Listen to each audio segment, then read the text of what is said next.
Hey guys, welcome back to the Readers. I hope you are having an amazing day. Let's get right into the stories.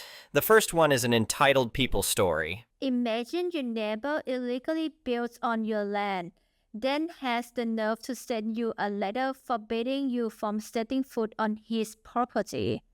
Not 1 inch, he warned. So I comply and it ended up costing him thousands. You won't believe how. I inherited my parents' house about 3 years ago. It's a modest single-family home in a quiet suburban neighborhood, the kind of place where everyone knows everyone and people take pride in their yards. My parents had lived there for over 30 years and I grew up in that house. When they passed, I couldn't bring myself to sell it, so I moved in. The house next door had been occupied by an elderly couple for as long as I could remember. They were quiet, friendly neighbors who kept to themselves. About 6 months after I moved in, they sold their house and moved to a retirement community. The new owner moved in shortly after. From the beginning, my new neighbor seemed different from the rest of the neighborhood. He was younger, maybe in his early 40s, and he made it clear from day one that he had big plans for the property. He drove a luxury SUV, wore expensive clothes, and carried himself with the kind of confidence that borders on arrogance. I tried to be friendly. I introduced myself the day he moved in, welcomed him to the neighborhood, and offered to help if he needed anything. He thanked me politely, but kept the conversation short. I got the impression he wasn't particularly interested in building relationships with the neighbors. About 2 months after he moved in, I noticed activity in his backyard. There was a contractor's truck parked in his driveway, and several people were walking around his yard with clipboards and measuring equipment. I didn't think much of it at first. Lots of new homeowners do renovations or upgrades. A few days later, I was working in my own backyard when I noticed someone spray painting orange marks on the ground in my neighbor's yard. The marks extended in a large rectangle, clearly outlining some kind of construction project. What caught my attention was that some of the marks appeared to cross over onto my property. I walked over to the property line to get a better look. The orange spray paint marks extended at least 3 feet onto my property in some places and up to 5 feet in others. This wasn't a small encroachment or a minor mistake. This was substantial. My neighbor was standing in his yard reviewing what looked like architectural plans with a contractor. When I approached, he barely looked up from his papers. I asked what he was building. "Patio," he said shortly. "Entertaining space, built-in grill, fire pit, seating area. Gonna be really nice." I pointed at the orange marks. "Some of those look like they might be on my side of the property line." He waved his hand dismissively. "Survey says it's all mine. It's fine." I wasn't convinced. My parents had been meticulous about property boundaries. They had done their own survey years ago when they installed a fence along the back of the property, and I knew exactly where the property line was supposed to be. That evening, I went down to my basement and dug through the filing cabinets my parents had left behind. Sure enough, I found the original survey from when they bought the house, plus an updated one from about 15 years ago. I pulled out the documents and reviewed them carefully. According to the surveys, the property line was exactly where I thought it was. The spray-painted marks in my neighbor's yard definitely crossed onto my property. The next morning, I made copies of my surveys and walked next door. My neighbor answered the door looking annoyed at the interruption. I explained that I had checked my property surveys and that his planned construction appeared to encroach on my property. I handed him copies of the surveys and suggested he might want to have his contractor double-check their measurements before breaking ground. He glanced at the papers I had given him, then looked back at me with an expression that made it clear he thought I was wasting his time. "I had my own survey done," he said. "My contractor knows what he's doing. Everything is within my property lines." I tried to remain calm and reasonable. "I understand that, but according to my surveys, which were done by a licensed surveyor, your marks are definitely on my side. I'm not trying to cause problems. I just think we should verify the boundaries before anyone starts digging." "Look," he said, his tone hardening. "I've already paid for a survey, I've pulled permits, and I've hired contractors. Everything is legal and above board. I'm not going to let some old paperwork from decades ago hold up my project." I pointed out that the newer survey I had was only 15 years old and that property lines don't change without legal agreements and recorded documents. He wasn't interested in hearing it. "I'm building my patio," he said flatly. "If you have a problem with it, that's your issue to deal with, not mine." He closed the door. I stood there for a moment, frustrated but not entirely surprised. I had dealt with difficult people before, but usually not people who were about to build a permanent structure on my property. Over the next few days, I tried a different approach. I had my parents' surveyor, who was still in business, come out and do a new survey. I wanted current certified documentation that would be indisputable. The surveyor spent several hours taking measurements and reviewing the old survey records filed with the county. When he finished, he confirmed what I already knew. The property line was exactly where my parents' surveys had indicated. My neighbor's spray-painted marks crossed onto my property by 3 to 5 feet along a significant portion of the planned patio. The surveyor prepared a formal certified survey with clear markings and documentation. I took this new survey next door. This time, my neighbor was even less receptive. He refused to even look at the survey. "I don't care what your survey says," he told me. "I have my own survey, and that's what I'm going by. Construction starts next week." I tried one more time to reason with him. "If you build on my property, I'm going to have to take legal action. I really don't want it to come to that. Can we please just sit down with both surveys and figure this out?" "Do whatever you need to do," he said. "I'm building my patio." That conversation told me everything I needed to know. This wasn't going to be resolved through friendly negotiation. I was going to need to take formal steps to protect my property. I started by contacting the county's building and zoning department. I explained the situation and asked about the permit my neighbor had supposedly pulled.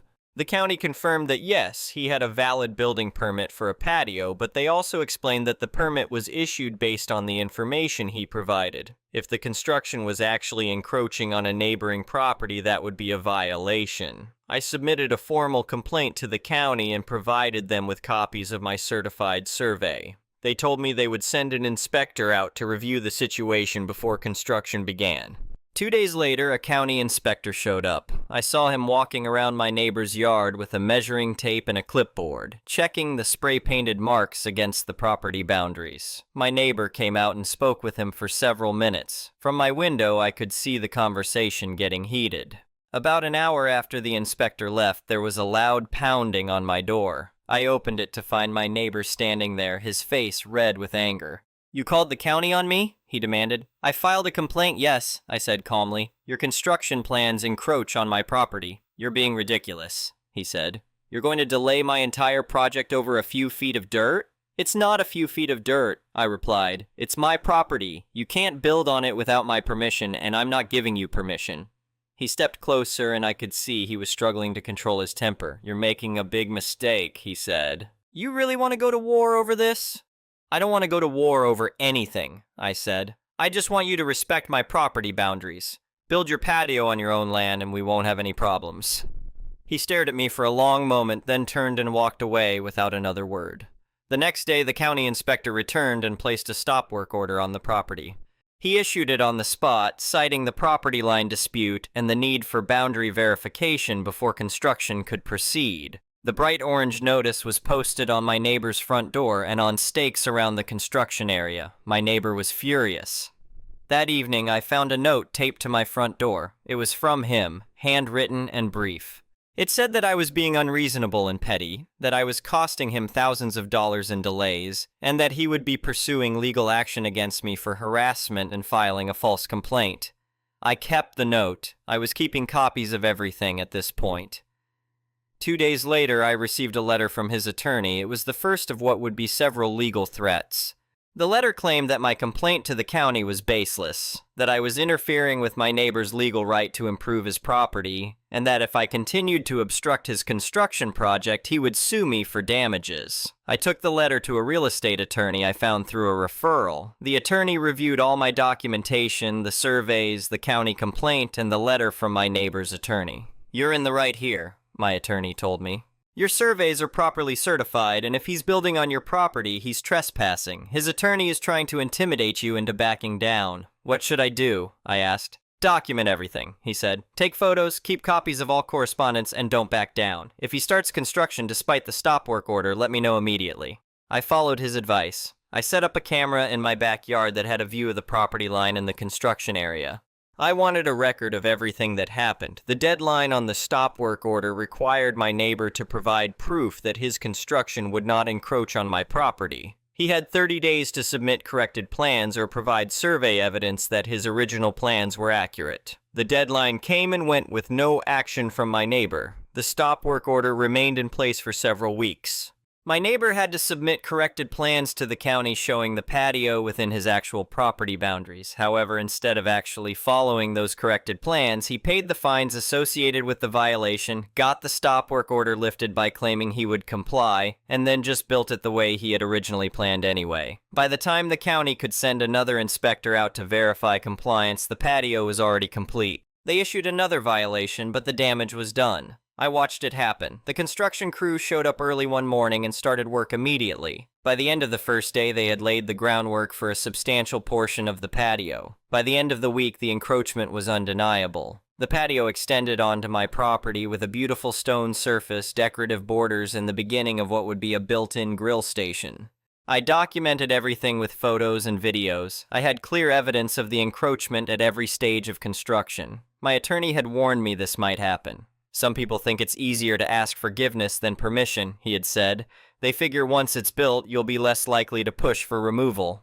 He was wrong about that. I had no intention of letting this stand. I sent my neighbor one final certified letter. It stated clearly that his patio encroached on my property, that I had not given permission for the construction, and that he had 30 days to remove the encroaching portion and restore my property to its previous condition. If he failed to do so, I would take legal action. He never responded to the letter. My attorney filed a lawsuit. We sued for trespass, property encroachment, and requested the court order the structure be removed and restored to its original condition. We also asked for attorney fees and court costs. About 3 weeks after I filed the lawsuit, I received another letter from my neighbor. This one wasn't from his attorney. It was handwritten on his personal stationery, and it was clear he had written it while angry. The letter accused me of being vindictive and unreasonable. But the important part was this. He wrote that if I was so concerned about my precious property line, then I should stay on my side and keep off his property entirely. He wrote that I had no right to even look at his patio, walk near his property line, or comment on anything happening in his yard. He demanded I mind my own business and stay on my own land. He specifically wrote, "From now on, you are not permitted to set foot on my property for any reason. Not 1 inch. I don't want you near my fence line. I don't want you near the property boundary, and I don't want you anywhere near my patio. Stay on your side." I kept that letter. It would become important later. See, our properties shared more than just a boundary line. There was an old drainage easement that ran along the back of both our lots. Technically, the easement was on his property, but I had the legal right to access it for maintenance since it served both properties. My parents had used it for years to maintain the drainage system that prevented both our basements from flooding. The drainage system needed regular cleaning. Leaves, debris, and sediment would build up and needed to be cleared out at least twice a year, typically in late fall and early spring. If it wasn't maintained, water would back up and could cause serious flooding issues for both properties. It was late October when I noticed the drain was getting clogged. Normally, I would have just walked over, cleared it out, and been done in 20 minutes. But I had that letter. He had explicitly told me to stay off his property entirely. Not 1 inch, he had written. So I complied, completely and literally. Instead of just handling it myself, I hired a professional drainage company. I showed them the easement documentation and explained that I needed to exercise my legal right to access the drainage system on my neighbor's property. I made it very official. The drainage company sent out a crew with a truck, equipment, and bright yellow safety vests. They knocked on my neighbor's door to inform him they would be accessing the easement, as was my legal right. According to the crew foreman who told me about it later, my neighbor went ballistic. He demanded to know why they were there, and when they explained I had hired them to maintain the drainage system, he tried to refuse them access. The foreman explained that the easement gave me legal access rights and showed him the documentation. My neighbor called the police. When the police arrived, they reviewed the easement documents and informed my neighbor that yes, I had the legal right to access that portion of his property for drainage maintenance. The police actually stayed while the crew worked just to keep the peace. But here's where it gets better. Since my neighbor had explicitly forbidden me from being anywhere near his property, I couldn't supervise the work myself or point out where the problems were. The drainage company had to do a complete assessment. They found that the system was more clogged than I had realized, probably because my neighbor had been dumping lawn clippings and other debris near it. The crew needed to bring in additional equipment. What would have been a 20-minute job for me with a rake and a shovel turned into a 3-hour professional drainage service with multiple workers, a truck parked in front of his house, and equipment running loudly. The final bill was significant, but I paid it happily. I sent a copy of the invoice to my neighbor with a polite note explaining that I was simply complying with his written demand that I stay off his property entirely. Since I couldn't handle the simple maintenance myself as I had always done, I was forced to hire professionals to exercise my legal easement rights. He tried to argue that he hadn't meant the easement area, but I had his letter in writing. Not 1 inch, he had written. Stay on your side. The easement was on his side technically, so I had stayed off it. I had just sent professional contractors in my place, as was my legal right. This happened twice more before the lawsuit concluded. Each time I had to hire professionals because he had forbidden me from setting foot on his property. Each time it was loud, disruptive, and expensive. Each time I sent him a copy of the invoice along with a copy of his own letter.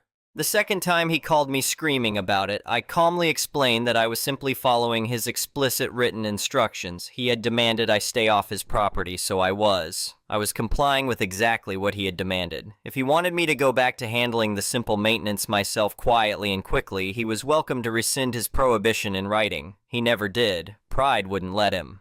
By the third drainage service call, his lawyer apparently advised him to stop complaining about it because he had created the situation himself with his letter. Meanwhile, the lawsuit moved forward.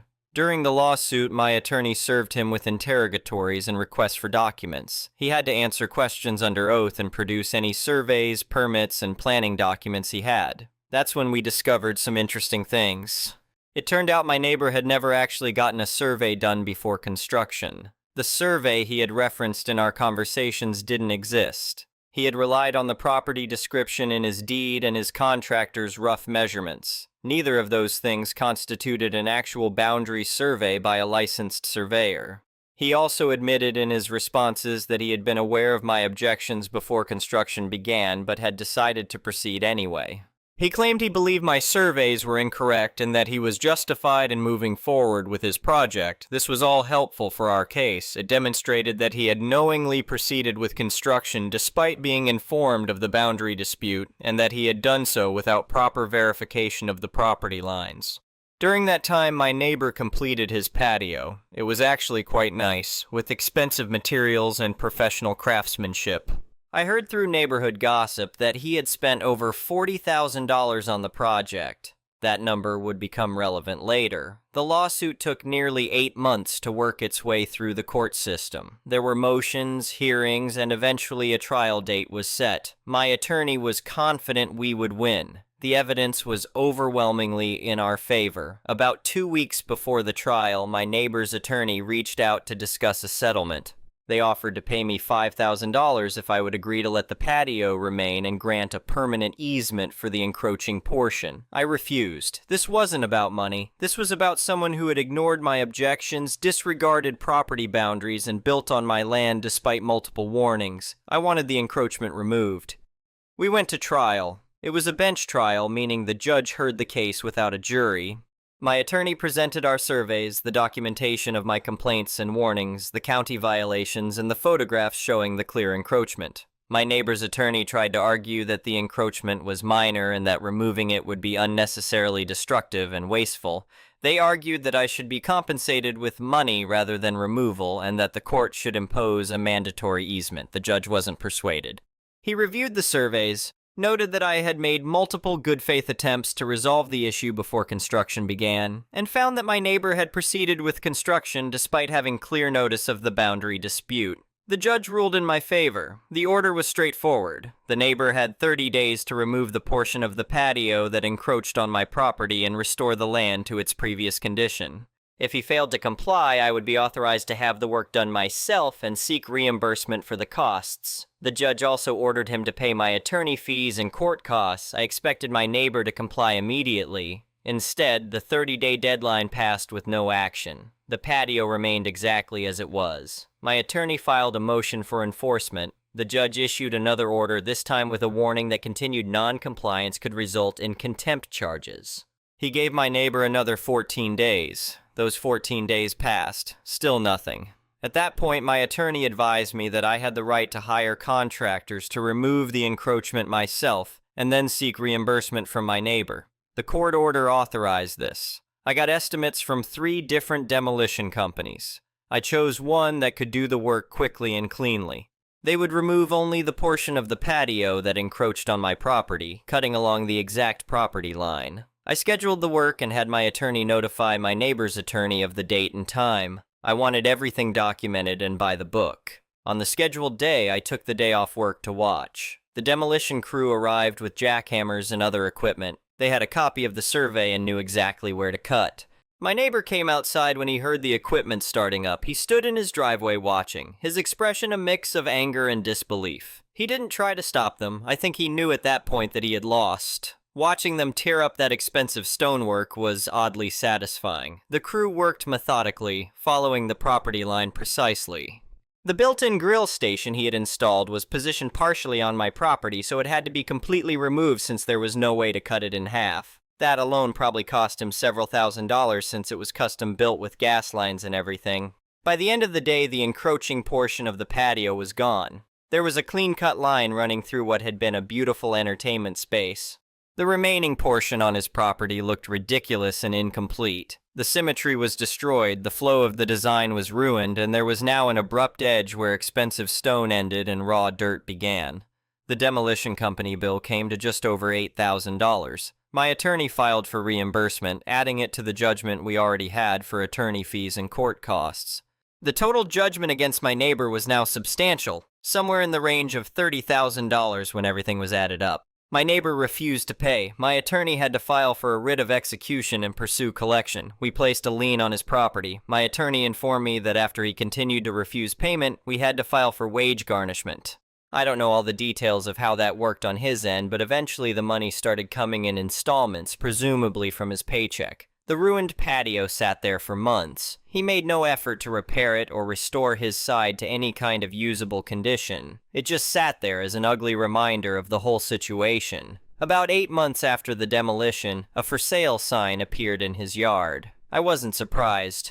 Living next door to someone you've been in a legal battle with is uncomfortable, and having a half-destroyed patio as a constant reminder probably didn't help. The house sat on the market for a while. I heard he had to reduce the price twice. I don't know if the ruined patio hurt the sale or if potential buyers learned about the property dispute, but it definitely didn't sell quickly. Eventually, someone bought it. My neighbor moved out, and I never saw him again. The new owners were a young couple with a baby. They were friendly and respectful. One of the first things they did was remove the rest of the patio and start fresh with landscaping that respected the property boundaries. I introduced myself the day they moved in and welcomed them to the neighborhood. We talked for a while and they mentioned they had heard there had been some trouble with the previous owner. I kept it brief and just said there had been a property dispute that was now resolved. They seemed relieved to hear it was in the past. Looking back on the whole situation, I learned a few important lessons. First, documentation is everything. From the moment I suspected there was a problem, I documented every conversation, every letter, every action. Those records were crucial in court. Second, property rights matter. Some people might think I was being petty about a few feet of land, but property boundaries exist for a reason. If I had let my neighbor get away with encroaching on my property, it would have set a precedent and potentially affected my property value and my own future plans for the land. Third, some people will only respond to legal action. I tried multiple times to resolve the situation amicably before involving the courts. My neighbor had every opportunity to avoid the whole mess by simply respecting my property boundaries or agreeing to verify them before construction. He chose not to, and he paid the price for that choice. But the biggest lesson was about malicious compliance. My neighbor demanded I stay out of his business and stop interfering with his construction project. He insisted he had the right to build whatever he wanted and that I should just accept it. He even went so far as to explicitly forbid me from setting foot on his property, so I did exactly what he told me to do in the most literal sense possible. I stayed off his property completely and sent professional contractors with legal easement rights to do routine maintenance that I had always handled quietly and quickly myself. Each time it was loud, disruptive, and involved police or official documentation. He had demanded I comply with his version of reality, and I complied with the letter of his demands in a way that made his life significantly more difficult. The whole ordeal took about 14 months from the day he moved in to the day the patio was demolished. It was stressful, expensive, and time-consuming. But in the end, my property rights were protected, and I had successfully defended my boundaries against someone who thought he could simply take what he wanted. The house next door is now occupied by good neighbors who respect property lines. My backyard is peaceful again. And I still have all the documentation from the case filed away just in case I ever need it in the future.